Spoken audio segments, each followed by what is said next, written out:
Thanks for joining me in the first of a series of video Bible studies from the book of Ecclesiastes. My name is Ryan Goodwin. I preach for the East Shelby Church of Christ in Collierville, Tennessee. If you have questions or comments about what we study today, then please leave them in the comments section below. Or if you'd like to learn more about East Shelby, then find us on the internet at eastshelby.com.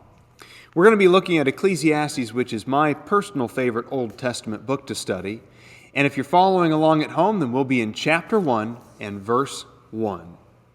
The words of the preacher, the son of David, king in Jerusalem. Vanity of vanities, says the preacher. Vanity of vanities, all is vanity. I wonder what kind of a man starts his book like that. Is this a man whose life is really difficult? Whose life isn't coming easy to him? Is this perhaps a very poor man, very destitute, a lot of physical problems, a lot of health difficulties?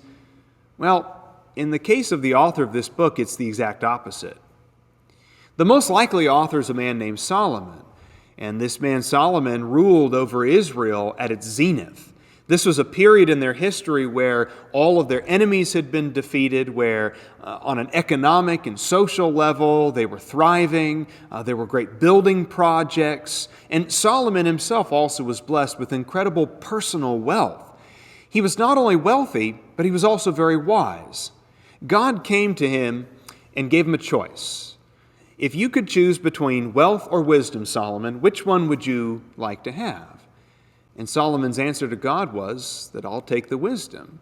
And because of that answer, God told him that he would bless him with both wisdom and wealth. So this is a man who has essentially everything that he could want. And he's writing, vanity of vanities, all of life is vanity. Maybe that's not a word that's in your vernacular. It's not a word that you use very often. According to one dictionary, the word vanity means emptiness, especially as to its results. It means vanity is something that accomplishes nothing. Vanity is chasing after the wind, is a phrase that he's going to use later on in the book. It's an activity that has no point to it. It has no end to it. Now, it doesn't always mean that vain things are inherently bad or inherently evil. Some things are just vain. In fact, he brings a few of these out as we move through chapter 1, speaking of weather patterns or the circle of life on planet Earth. Just because the circle of life exists and is a vain thing inherently does not mean that it is a bad or evil thing inherently. It's just that life is vain. Life, without God, at least, is empty. And that's the main thrust of the book. That if you take God out of the equation, what are you left with? If all you have is your wealth and your health, or your youth, or your place in society, if all you have are earthly, physical, fleshly things, and when all of those things fail you at some point, what was the point of your life? What was it all worth? What did it all mean? Take God out of the equation, and the only logical, reasonable conclusion that you can come to about life on planet Earth is that it is vanity of vanities. All of life is vanity. Now, in chapter 1 of Ecclesiastes, the writer is going to give us some explanation for this. He's going to go through a number of things that he observes in life on planet Earth, with God out of the equation, that prove his point that all of life is vanity. So he says here in verse 3 of Ecclesiastes 1, "What advantage does man have in all his work which he does under the sun? A generation goes, and a generation comes, but the earth remains forever." I mean, what's really the point of all of it? I know that maybe the atheist will offer some explanation about how, well, the point of life is to perpetuate our species, right? The point of your life is to produce more little human beings who can then produce more little human beings who can then produce more little human beings. But even if that's true, it's still vanity of vanities. It's a pretty empty existence, isn't it? To come to the conclusion that the only point of your life was to perpetuate a species, that's just one species out of millions, if not billions of species on planet Earth, I mean, that's a pretty empty conclusion to come to, isn't it? And the atheist doesn't have any other explanation. There is no other answer aside from that. And so the writer observes that a generation comes and a generation goes, but what are we still left with? Well, you still got rocks out there. The rocks live longer than you do. I understand rocks aren't alive. I get that. But if you look at planet Earth, you go, well, that mountain, that rock, that tree, that river, that ocean, there are physical things, earthly things, inanimate things that will exist long after I've been turned back into dust. And that's pretty sad, isn't it? Like the gravel in your driveway is going to exist long after you. There are probably trees in your backyard that are going to outlive you. There may be some trees in your backyard that will outlive your children and even your grandchildren. That's kind of sad, isn't it? That's pretty sad to me. The earth remains forever. It's just here, just kind of going through its cycle, doing its thing, as if it doesn't care about you one tiny bit.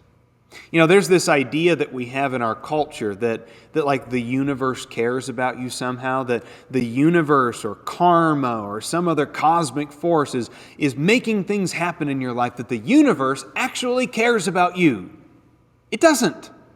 The universe doesn't care about you. Planet Earth doesn't care about you. Mother Nature doesn't care about you. If Mother Nature cared about you all that much, then why would Mother Nature send us hurricanes and tornadoes and earthquakes and diseases? The universe doesn't care about you.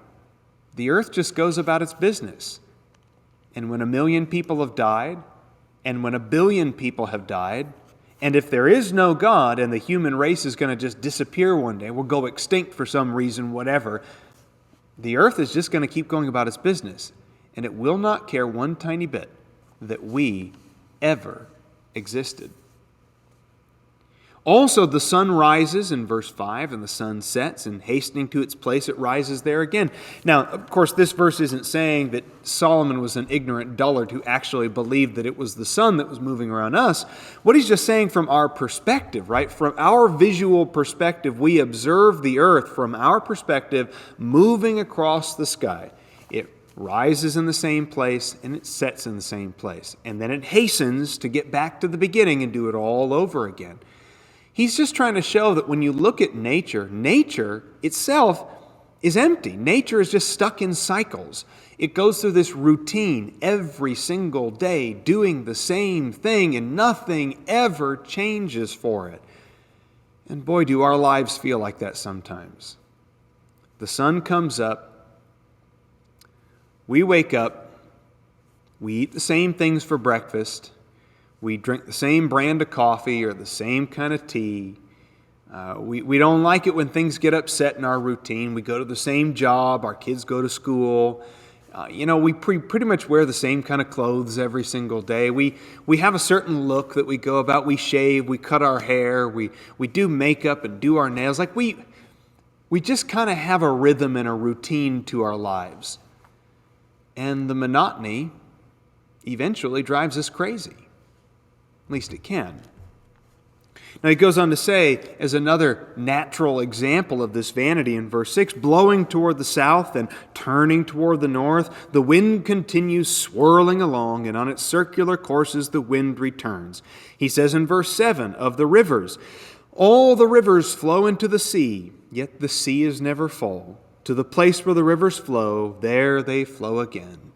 So when we observe the weather pattern, right, the hydrologic cycle, all the rivers flow out into the ocean, and then the water evaporates and makes clouds, and the wind blows the clouds back onto the land, and it rains, and the rain goes into the rivers, and the rivers go back to the ocean. It evaporates, goes back over land, it rains, rivers, ocean evaporates, and it's just over and over and over again. Even the weather patterns are caught in a cycle. The changing of the seasons, caught up in a cycle. Vanity of vanities. All of life is vanity. All things are wearisome, he says in verse 8. All things are wearisome. Man is not able to tell it. Words fail us when we try to explain how wearisome things can be. When you look at the way that nature kind of just consumes itself and goes about its business, and one animal eats another animal, which is eaten by another animal, which is eaten by another animal, that if it manages to survive, just ends up dying in a flood or gets struck by lightning or dies of disease. And then the worms eat it, and something eats the worms. I mean, it's just cycle after cycle after cycle after cycle. All things are wearisome. Maybe your life feels a little bit wearisome. I will give the book of Ecclesiastes this. As much of a downer as it seems to be, it is definitely an honest book. It's a deeply philosophical book, but it's a very honest book. It's not going to pull any punches when it comes to life. All things are wearisome. Man is not able to tell it. I think maybe another side of this too is maybe there's the idea that man is so unaware of it sometimes. The reason why we can't always tell it is because we're unaware of it, right? We've been distracted by our routine that we don't realize that the thing that's gnawing away at us, that kind of deep-seated misery that we feel, the sense of self-loathing that we kind of cover up with layers and layers and layers of hobbies and recreation and television watching, right? We don't realize just how wearisome it is because we've worked so hard at distracting ourselves, at covering life in a bright-colored candy shell. That man is not able to tell how wearisome it is because man isn't interested in confronting that fact. Man is not willing to face that fact. He makes an interesting statement in verse 8, about halfway through the verse. He says, "The eye is not satisfied with seeing, nor is the ear filled with hearing." Now, what he's just saying is that you can go your entire life seeing things, and you're never going to reach a point where, like with your cell phone, when you've taken too many pictures and you have too many songs, right, on your iTunes, right, and your phone is so filled up with memory that it can't take any more pictures. Like, we're never going to reach that point. We're never going to reach a point where we go through life and we see something, like we see the Grand Canyon, and then your vision just stops, and a message pops up on the screen that says, your memory is too full, there's just not enough room for the Grand Canyon anymore. You are never going to reach a point where your eyes just stop working because they've seen too much, and your ears quit working because you've heard too much. Like you've heard too many songs and you're not allowed to hear any more songs. You've listened to too many TED Talks, right? And your brain goes, "We're done with TED Talks. You've hit your limit of 200 TED Talks, and you're not allowed to listen to any more." We'll never reach that point. So even in that, there's some kind of vanity, right? There's a vanity in photo albums. There's a vanity in scrolling through Facebook. There's a vanity in having a vast library of songs to your name. There's a vanity to awards and accomplishments and accolades. Up in my office here at the church building, I have on one of my walls a bunch of cork boards where I've hung all of my race medals. I do a lot of running, whether it's marathons, half marathons, 5Ks, whatever. And I hang them up on my wall. And as much as I value them and appreciate them, there's some sentimental value there. And I think there's memories attached to it, right? That's an object that has a memory of an experience that's attached to it. But there is a fundamental vanity to it, where no matter how many race medals I've won, I just want to move on to the next one. It's never enough. I want to get the next race medal. And that's true of whatever your hobby is or whatever your job is. Are you ever really going to be satisfied with making it to here? When if you just worked a little harder, you could make it to here or make it to here. I mean, you can check off going to all 50 states, but once you've been to all 50 states, are you just done with life? Like at the end of it, like you finally saw Delaware, and you like check it off the list and go, well, I've seen Delaware. Of course not. What if you go see every national park? You check every national park off the list. Is your life just done? Like once you've seen every national park, you're good. Like you're just satisfied for the rest of life. It's not how it works. So even in our experiences, there's a fundamental vanity that's built into that. That which has been, he says in verse 9, that which has been is that which will be, and that which has been done is that which will be done.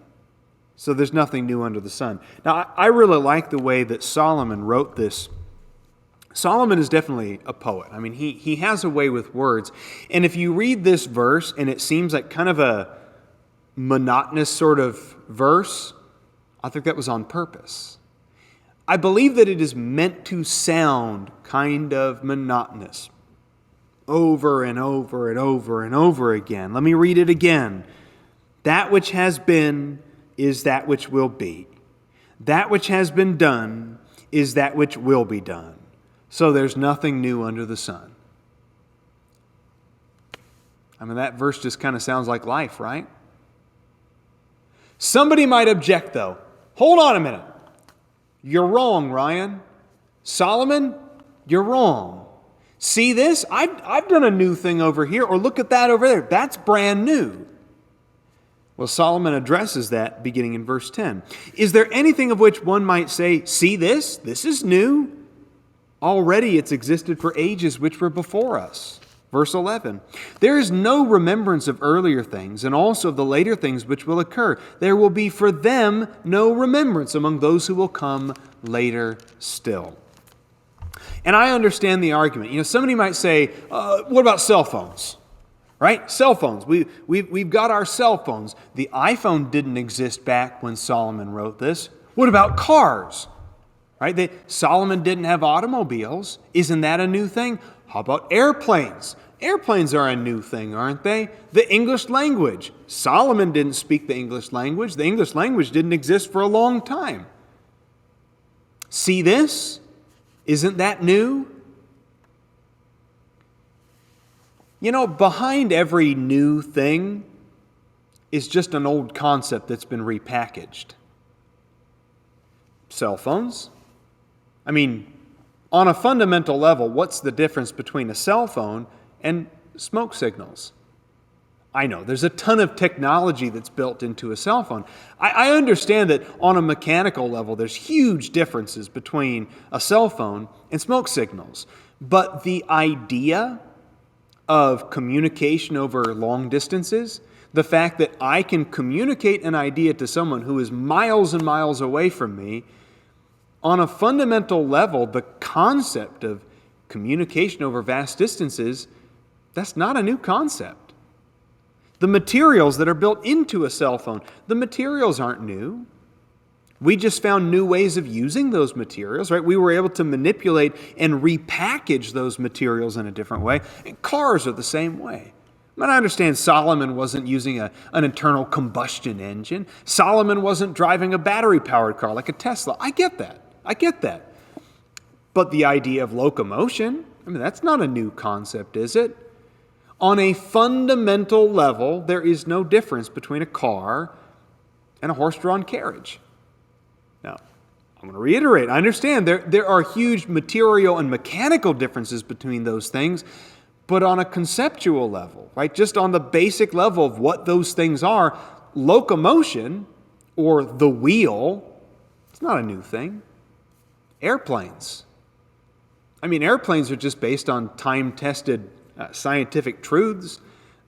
Airplanes are based on what we've observed of birds, and birds have existed for a long time. The fundamental truths behind all of these things, the science behind all of these things, they've always existed. The materials behind them, they've always existed. Basically, everything new on planet Earth is just something old that's been repackaged in some way. Sorry, there's just nothing new out there. Solomon wouldn't be impressed with whatever it was that we showed him. Already, he says, it has existed for ages which were before us. There's no remembrance of earlier things. Like we forget about fashion and styles. We forget about traditions, and things come and things go. Things are in vogue, and then things are they're passé, right? Take clothes, for example. I know that for a number of you watching out there, if you reach a certain age, There's a certain age that you reach where your kids start raiding your closet for things, right? Where your kids want to try on your neckties because suddenly your neckties from like 15 years ago or 20 years ago or 30 years ago, they've suddenly become popular again. Shoes, like, oh, Mom, your vintage shoes are so great. Like, you don't even realize. I didn't realize my shoes were vintage shoes. Hairstyles come and go. The shape of our clothes come and go.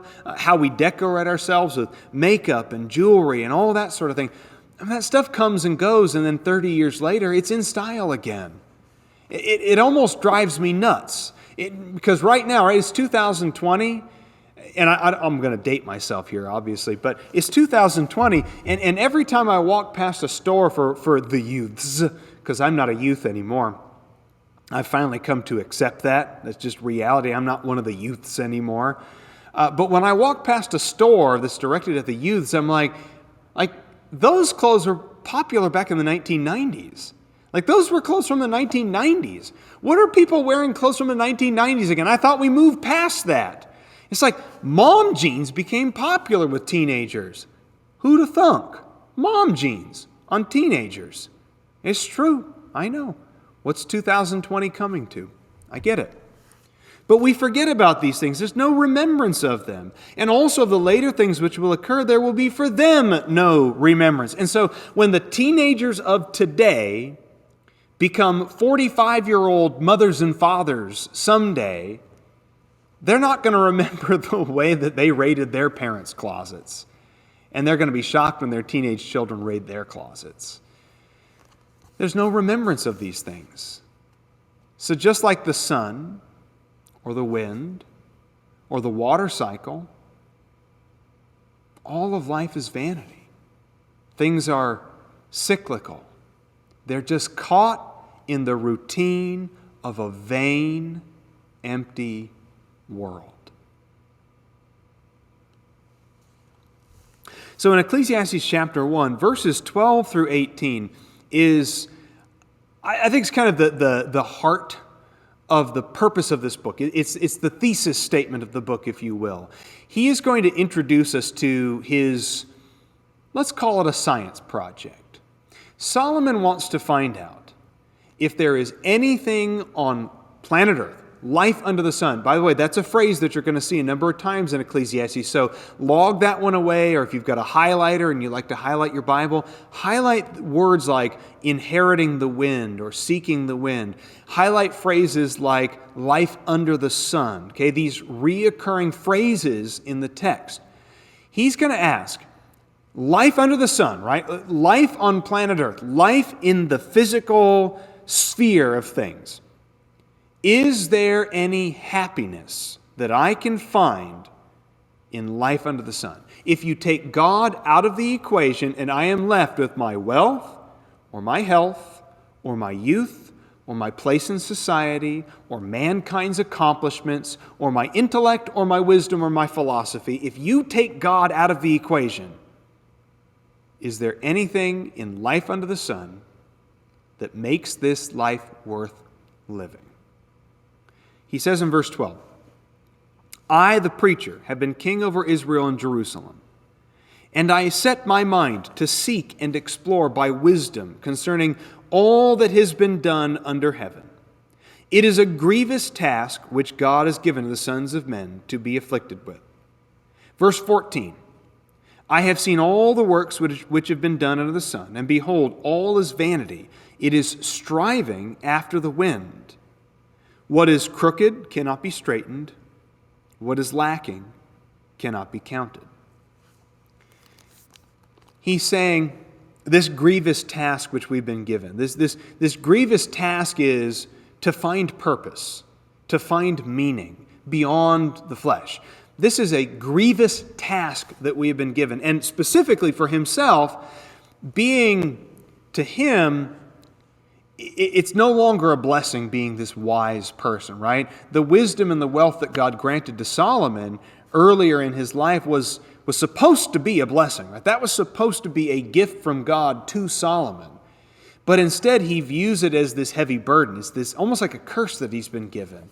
I sought to understand by my wisdom the way that this world worked. I sought by my wisdom to understand the mystery, the secret of joy on planet Earth. I tried by my wisdom to calculate, to understand, to theorize, to take apart and understand the way it all works. And you know the conclusion I came to? There's just nothing I can do about it. Things that are straight, they can't be made crooked. Things that are crooked can't be made straight. I hit a dead end. I hit a brick wall. There was only so far that my wisdom could take me before I just hit that dead end. So I said to myself, verse 16, "Behold, I've magnified and increased wisdom more than all who were over Jerusalem before me, and my mind has observed a wealth of wisdom and knowledge." I think what he's doing is he's trying to rationalize by saying, I should get this. I'm the smartest man on planet Earth. Why am I not understanding this? I've searched it out. I've sought it out. I've diagrammed. I've taken apart. Why am I not getting this? You'd think with all this wisdom that I would be able to understand this mystery. So I set my mind to know wisdom and to know madness and to know folly. I want to understand it from both sides. I want to know wisdom. I want to understand madness. I want to understand folly. I don't care how ugly the answer is. I don't care how inconvenient it is. I need to know. And I realized, he says in verse 17, I realized that this also is striving after the wind. Because in much wisdom, there is much grief. And increasing knowledge results in increasing pain. Maybe another way we could put that is this. The more I knew, the less I wish I knew. The more I knew, the less I wish I knew. You know, there's an old saying about sausage. You don't ever want to find out how they make sausage. And the point behind that saying is that if you ever saw the way they make sausage, if you ever found out what was involved in the process of making sausage links, you'd be so disgusted and so horrified that you wouldn't want to eat it anymore. Even in his incredible wisdom and his intellect, with the sharp mind that he was given, Solomon found that life under the sun, without God in the equation, was just a dead end. In fact, the more he knew, the more pain that it caused him. It's like watching the news. The more you watch the news, the more discouraged you become about the world. The more you watch political news, the less you like politicians. The more you find out about your neighbors or people in your community. I mean, just watch the local news sometime, and it's murder this and robbery that. And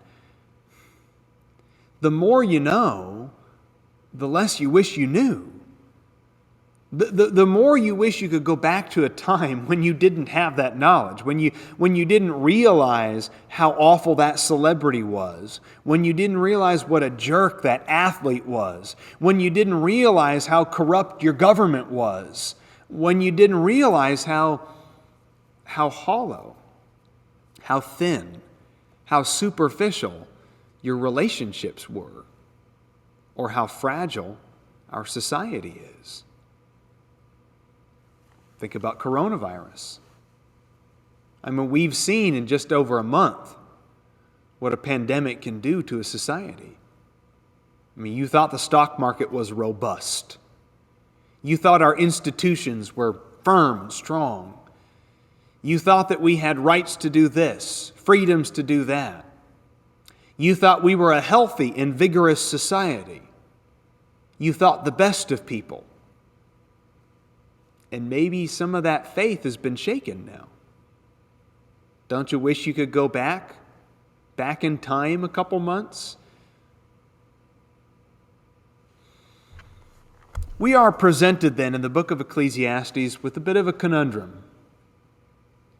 We have all of life around us, the physical world. We have things to eat. We have homes in which to live. We have bodies to do a great many things, joyful things, fun things, hobbies, and recreation. We have relationships, whether it's family relationships, friends, co-workers. We have human institutions like governments and businesses that we rely on, that we depend on. And then there's God. Do I really need God? If I have all of this other stuff over here, all of these other things, my health and my wealth and my relationships and my youth and my place in society and my accomplishments, if I have all this other stuff over here and it's so good and I'm so good at it, then what's the point of God over here? This is the central question of the book of Ecclesiastes. This is what Solomon wants to know. Can he be happy with life under the sun if you take God out of the equation? And he's going to spend the rest of the book basically serving a science experiment, explaining to us his process for testing, for understanding, for knowing what the answer to that question is. And I hope that you'll tune in our next video as we get into chapter 2, when Solomon starts to explain how he goes about running this little science experiment of his. Thank you so much for tuning in today. As always, if you have questions or comments, leave them in the comments section, and I hope that you will have a blessed day. Take care.